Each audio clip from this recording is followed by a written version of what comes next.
नमस्कार साथियों। आज के इस वीडियो में मैं आपको एक ऐसे विषय से रूबरू कराने जा रहा हूँ जो या जिसका अनुभव हमारी पिछली पीढ़ी ने, हमने और हमारी आगे आने वाली पीढ़ी भी करने जा रही है, या यूँ कहें कि इसका बेहतर अनुभव हमारी जो पीढ़ी चल रही है, जिसको आजकल जेन जी के रूप में भी जाना जाता है, वह इसका बेहतर अनुभव कर रही है। आज जिस विषय के बारे में मैं चर्चा करने जा रहा हूँ, या आज जिस विषय को लेकर के मैं आपके सामने उपस्थित हुआ हूँ, वह है पैरा सोशल रिलेशनशिप। आखिर आज मैंने इस विषय को क्यों लिया? इस विषय को लेने के पीछे आज आज इस विषय को लेने के पीछे मुख्य कारण यह था कि पिछले दिनों हार्वर्ड बिजनेस स्कूल से एक रिपोर्ट प्रकाशित हुई। वह रिपोर्ट दरअसल इसी विषय पर थी, पैरा सोशल रिलेशनशिप पर, यानी परासामाजिक संबंध पर। आम चर्चाओं में हम सुनते हैं कि मोबाइल, टीवी या ओटीटी प्लेटफॉर्म ने हमारे सामाजिक ताने बाने को डिस्टर्ब कर दिया है, या एक तरह से खराब कर दिया है। तो क्या ये सभी कारक, यानी ओटीटी, टीवी और मोबाइल वीडियोस केवल सामाजिक ताने बाने को खराब ही करते हैं? तो ऐसा नहीं है। यह केवल खराबी नहीं करते हैं, इनके बुरे पक्ष ही केवल नहीं हैं। खैर, इसके अच्छे पक्ष यानी लाभों पर और बुरे पक्ष यानी हानियों पर चर्चा करने के पहले हम यह समझने की कोशिश करते हैं कि परासामाजिक संबंध क्या हैं। तो परासामाजिक संबंध दरअसल वे संबंध होते हैं जिसमें एक इंसान या एक व्यक्ति उन फिगरों से कनेक्टेड होता है या जुड़ता है जिनके बारे में, या जो उसके बारे में, जिनके बारे में नहीं, जो उसके बारे में नहीं जान रहे होते हैं। फॉर एग्जाम्पल, उदाहरण के लिए social media figures, TV figures या सेलिब्रिटीज़। उन सेलिब्रिटीज से हम जुड़ते तो हैं, हम बहुत अंतर्मन से जुड़ते हैं, अंतरंगता से जुड़ जाते हैं, लेकिन वो मेरे बारे में या हम लोगों के बारे में नहीं जानते हैं। इसके कई उदाहरण आपको देखने को मिल जाएंगे। जिस प्रकार अगर हम रामानंद सागर के रामायण सीरियल पर जाएं, तो हमारी प्रौढ़ पीढ़ी जो है उसके राम के चरित्र, उसके लक्ष्मण और सीता के चरित्र से काफ़ी अच्छे तरीके से जुड़ी हुई है। लेकिन वह चरित्र जो हैं, जैसे कि राम का चरित्र जो निभा रहे थे, उनका नाम मुझे अभी याद है, सीता के चरित्र का भी नाम याद है, अरुण गोविल और दीपा चिखलिया ने राम और सीता का अभिनय किया उस सीरियल में। उनसे हमारी जो प्रौढ़ पीढ़ी है वो का बहुत अंतरंगता से जुड़ी हुई है, उनको राम के रूप में ही देखती है। लेकिन अरुण गोविल उनके बारे में नहीं जानते हैं कि उनको कौन कौन राम के रूप में देखता है, या दीपा चिखलिया यह नहीं जानती हैं कि कौन कौन उनको सीता माता के रूप में या माँ सीता के रूप में देख रहा है। इसी तरह से हमारा युवा वर्ग जो है वो बहुत ज़्यादा एथलीटों से और फिल्मों के हीरोज़ से बहुत ज़्यादा जुड़ता है। उदाहरण के लिए, जब महेंद्र सिंह धोनी का क्रिकेट जगत में, भारतीय क्रिकेट जगत में पदार्पण हुआ, और उनके बेहतर परफॉर्मेंस को देख करके, हमारी युवा पीढ़ी ने उनकी तरह हेयर कट रख लिया। इसी तरह से विराट कोहली और हार्दिक पांड्या के हेयर कट को कॉपी किया गया, पहनावे को कॉपी किया जाता है। लेकिन विराट कोहली और महेंद्र सिंह धोनी या हार्दिक पांड्या, रोहित शर्मा हमारे युवा वर्ग के उन लोगों को नहीं जानते हैं कि वो कौन लोग हैं और जो उनको कॉपी कर रहे हैं। इसी तरह से यह चीज़ बच्चों में बहुत ज़्यादा देखने को मिलती है। बच्चों में कैसे देखने को मिलती है? बच्चे लिटिल सिंघम, बालवीर, छोटा भीम जैसे काल्पनिक चरित्रों को देखते हैं और उन चरित्रों को अपने भीतर समा लेते हैं। फिर टीवी बंद होने के बाद भी वो उसी तरह का अभिनय करके बात करना, उसी तरह से उठना बैठना, उनका सब कुछ उसी तरह हो जाता है। तो इस तरह से ये जो संबंध स्थापित हो रहे हैं, इन संबंधों को पैरा सोशल रिलेशनशिप के अंतर्गत रखा जाता है। हार्वर्ड कैनेडी स्कूल और हार्वर्ड बिजनेस स्कूल के प्रोफेसर, प्रसिद्ध समाज विज्ञानी और लेखक भी हैं, आर्थर सी ब्रूक्स। उनके अनुसार सामाजिक संबंधों की तरह ही, ब्रूक्स का मानना है कि सामाजिक संबंधों की तरह ही परासामाजिक संबंध भी हानिकारक और लाभदायक, यानी जोखिमपूर्ण और लाभदायक दोनों होते हैं। इन संबंधों के क्या लाभ हैं और क्या हानियां हैं, इन पर चर्चा करने के पहले सबसे पहले हमको यह देखना होगा कि आखिरकार परासामाजिक संबंधों का या पैरा सोशल रिलेशनशिप का विकास कैसे होता है। तो सामान्य प्रवृत्ति के तौर पर इसको, मानव की सामान्य प्रवृत्ति के तौर पर इसको देखा जाता है, क्योंकि मानव की प्रवृत्ति ही है अन्य लोगों से जुड़ करके रहना। और जब मानव की प्रवृत्ति यह दिखाई पड़ती है, तो जब वो रियल लाइफ में लोगों से जुड़ने को नहीं पाता है या जुड़ नहीं पाता है किसी कारण से, तो वह पैरा सोशल रिलेशन की तरफ बढ़ने लगता है। ब्रूक्स का मानना है कि आज से 2.5 लाख साल पहले जब मानव का उत्थान या मानव अपने विकास के क्रम में आगे बढ़ा, तो वह समूह के साथ आगे बढ़ा। उसका मेल जोल, उठना बैठना, भोजन संबंधी गतिविधियां इत्यादि लोगों के समूह में हो रही थी। इससे उसका विश्वास उन लोगों की तरफ बढ़ता गया और उसकी निर्भरता भी उन पर बढ़ती गई। इस तरह से उसका आकर्षण और जुड़ाव जो है उनके प्रति, लोगों के प्रति, अन्य लोगों के प्रति बनता गया।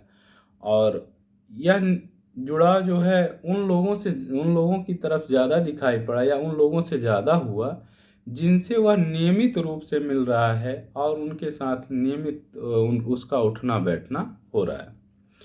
अब तीसरी बात जो ब्रूक्स कहते हैं अपनी रिसर्च स्टडी में, वो ये कहते हैं कि जो तीसरी बात है वो थोड़ा गंभीर है।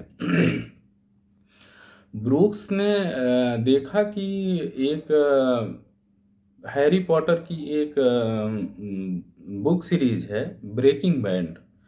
ब्रेकिंग बैंड का अध्ययन करते हुए या उसका उदाहरण देते हुए ब्रूक्स कहते हैं कि चिंता का विषय यहाँ हो जाता है कि जब ब्रेकिंग सीरीज बैंड के एक मनो रोगी या साइकोपैथ कैरेक्टर से भी लोग उसी तरह का जुड़ाव बनाते हैं जिस तरह से एक सामान्य कैरेक्टर या सामान्य व्यक्ति के साथ बनाते हैं। ये चिंता का विषय है। ये एक मुद्दा है कि लोग मनोरोगियों से भी उसी तरह से जुड़ते हैं, वह पैरा सोशल मनोरोगी पात्रों से भी उसी तरह से जुड़ते हैं। वो पैरा सोशल रिलेशनशिप में इस हद तक चले जाते हैं कि उनको वो इस बात का डिसीजन नहीं ले पाते हैं कि यह पात्र जो है रोगी है या सामान्य पात्र है। तो यह रही बात कि परासामाजिक संबंध बनते कैसे हैं और परासामाजिक संबंध किस हद तक बनते हैं। अब आइए देखते हैं कि इन परासामाजिक संबंधों का लाभ क्या है।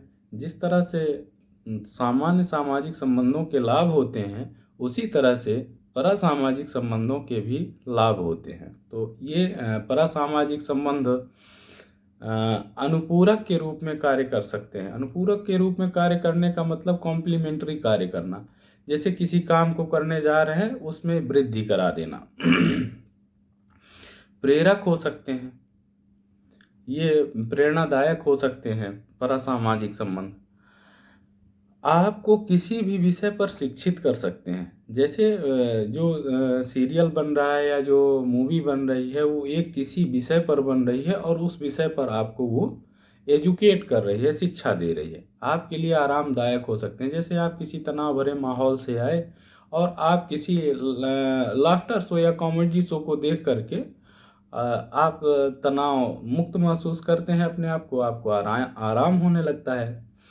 आपके अकेलेपन को कम कर सकते हैं। जब व्यक्ति अकेला रहता है तो उसको वर्चुअल दुनिया ही एक सहारा होती है, उसी के माध्यम से वो मतलब अपने आप को दुनिया के बीच में महसूस करता है, तो अकेलेपन को कम कर सकता है।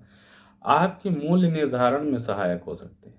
जैसे आप किस तरह का कंटेंट फीड कर रहे हैं, किस तरह का कंटेंट आप देख रहे हैं और उससे आप क्या शिक्षा ले रहे हैं और आपके नज़रिए में क्या परिवर्तन हो रहा है, वह सकारात्मक हो सकता है और आप एक वैल्यू वाले पर्सन बन सकते हैं।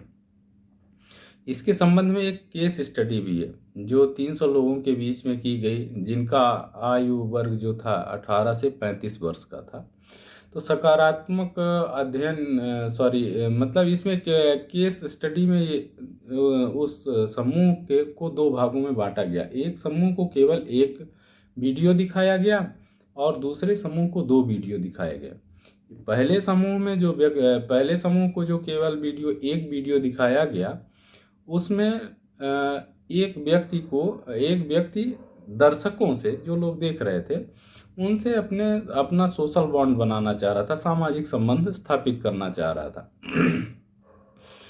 और जो दूसरा ग्रुप था उसको ये वीडियो तो दिखाया ही गया, उसके साथ ही दूसरा वीडियो भी दिखाया गया जिसमें एक व्यक्ति अपने बाइपोलर डिसऑर्डर से किस तरह से जूझ रहा है, उसकी चैलेंजेज और चुनौतियों के बारे में बताता है। बाद में जब उनका परीक्षण किया गया तो उसमें ये पाया गया कि जिस ग्रुप को दोनों वीडियो दिखाए गए, उसके अंदर रोगों को लेकर के पूर्वाग्रह जो था वो कम देखा गया, नकारात्मक देखा गया, यानी कि पूर्वाग्रह कम हुआ। तो इस तरह से इसका मतलब एक तरह से देखा जाए तो सकारात्मक परिणाम दिखाया गया कि किस तरह से वीडियो जो है लोगों को प्रभावित किया। लाभ के साथ साथ परासामाजिक संबंधों की कुछ हानियां भी हैं। ब्रूक्स का मानना है कि जितना प्यार आप दूसरे लोगों से करते हैं, आप क्यों वीडियो देख रहे हैं? क्योंकि आप उस कैरेक्टर से जुड़ गए हैं, उस पर्टिकुलर सीरियल से जुड़ गए हैं, इसलिए आप उसको देखते हैं। तो ब्रूक्स का मानना यह है कि आप जितना प्यार दूसरे को देते हैं उतना ही आप दूसरे से पाना भी चाहते हैं, लेकिन यहाँ वो चीज़ अनुपस्थित हो जाती है। आप यहाँ पर सेलिब्रिटी को या उस वीडियो कंटेंट को आप प्यार तो कर रहे हैं, लेकिन उधर से आपको रिवर्स में कुछ नहीं मिल रहा है, तो आप वंचना महसूस करते हैं। दूसरा नकारात्मक पक्ष इसका ये है कि यदि आप इन संबंधों में अत्यधिक विश्वास रखते हैं तो आप अकेलेपन का शिकार हो सकते हैं। और यह अकेलापन आपके लिए कई प्रकार की सामाजिक और मानसिक चुनौतियों को भी जन्म दे सकता है। मूल्यों के विपरीत आप इनसे नकारात्मक रूप से प्रभावित हो सकते हैं। खास तौर पर बच्चों पर इसका ज़्यादा प्रभाव होता है। अब अगला बिंदु यह है कि इसकी पहचान कैसे करें कि हम या हमारे परिवार का कोई सदस्य, बच्चा हो या बूढ़ा या बड़ा, परासामाजिक संबंधों की ओर ज़्यादा झुक गया है। इसको देखने के लिए हम इन बातों का परीक्षण कर सकते हैं कि परासामाजिक संबंध तब तक अच्छे हैं जब तक कि वह आपके सामाजिक संबंधों पर बुरा प्रभाव नहीं डालते हैं अथवा विचारों और मूल्यों पर प्रभावी नहीं होते हैं। अगर वह आपके विचारों और मूल्यों पर प्रभावी होने लगें और सामाजिक संबंधों को खराब करने लगें, तो इसका मतलब ये है कि परासामाजिक संबंध आपके लिए आपको नकारात्मक रूप से प्रभावित कर रहे हैं। आप यह देखें कि आप किसी टीवी शो के लिए या किसी कैरेक्टर के लिए अपने दोस्तों या परिवारीजनों के साथ भोजन पर नहीं जाते हैं, खाने के लिए नहीं जाते हैं। साथ ही यह देखें कि क्या वह आपके विचारों को बदलने के लिए तो संबंध नहीं बना रहे हैं, मतलब उनके द्वारा बनाए जा रहे संबंधों से आपका ब्रेन वॉश तो नहीं हो रहा है। और इस वीडियो का आखिरी और सबसे महत्वपूर्ण बिंदु यह है कि इन दुष्प्रभावी संबंधों से बचा कैसे जाए। तो ब्रूक्स की सलाह है कि इस बात का कठोरता से परीक्षण करें। ब्रूक्स कहते हैं कि इस बात का कठोरता से परीक्षण करें कि आपके जीवन से जो para para para relation para social relationship से पहले आपके जीवन से कौन सी चीज़ ऐसी है जिसे कि आप खो रहे हैं। वास्तविक जीवन के संबंधों की गहराई को बना करके रखें और रियल जीवन के जो लोग हैं, अपने परिवार के लोग हैं, उनसे अच्छे संबंध स्थापित करके रखें। और यदि संबंध खराब भी हो गए हैं तो छोटी शुरुआत करें। उदाहरण के लिए आई कांटेक्ट करें, टच करें या गले लगाएं, दोस्तों के साथ डिनर पर जाएं और परिवार के साथ ज़्यादा से ज़्यादा समय व्यतीत करें। इन बिंदुओं का अनुसरण करके हम परासामाजिक संबंधों के दुष्प्रभाव से बच सकते हैं। उम्मीद है कि आपको यह वीडियो पसंद आया होगा। वीडियो में अंत तक बने रहने के लिए आपका बहुत बहुत धन्यवाद।